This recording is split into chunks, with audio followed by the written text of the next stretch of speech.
Officers of district service commissions in Uganda have been identified as one of the most corrupt departments. There is a problem.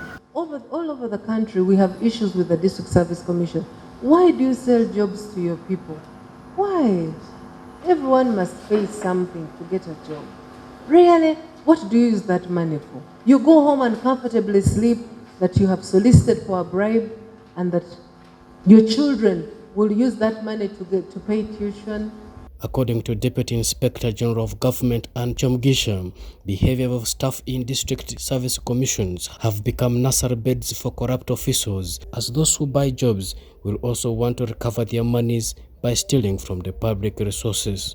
These are your brothers and sisters. When they purchase these jobs and they go to office, they have to look for money that they paid through the service delivery.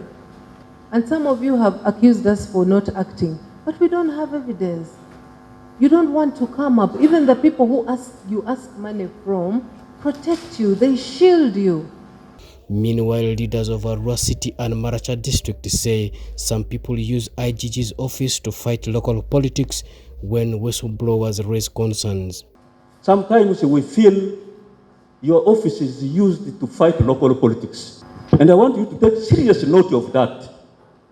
This Arua region has too much internal wrangles. Please don't allow your office of IGG to be used to fight local political wars, because it is going to curb service delivery. It is going to demoralize the staff.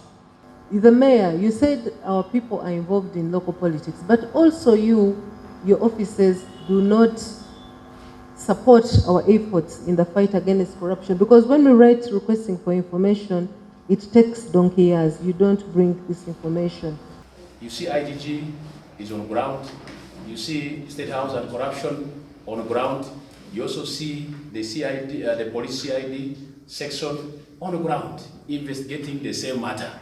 But at the end of the day, you see a lot of confusion and they don't get any pertinent report. Can you cite an example? Yeah, of course, we had an allegation here about a city school, that is Kololo Public City Secondary School. Many officials in Maracha now fear to be in a community for fear of being attacked by the people on allegations of corruption. And madam, I want to tell you, today, up to today, some of my technical team here cannot go to the community alone because of that bad name. Some of them were even about to be lynched, including ministry people. The deputy IGG also visited health facilities and primary schools, where she evidently discovered absenteeism alongside allegations of extortion as other forms of corruption. Those items which are Where's used the money at they first. gave you? Me, I didn't get money from anyone here. There is also rampant theft of mosquito nets, while thanking staff of War Health Center 4 in Zombo district for being on duty. She discovered high teenage pregnancy. Ms. Kyomugisha was disheartened by the big number of underage girls she found attending antenatal services at the facility. So you have to go back to school. Have you heard? Okay, they have given you a number. If you want to go to school after you have given birth, call that number. That is the universal primary education. So when you give birth and you want to go back to school, call that number. Okay?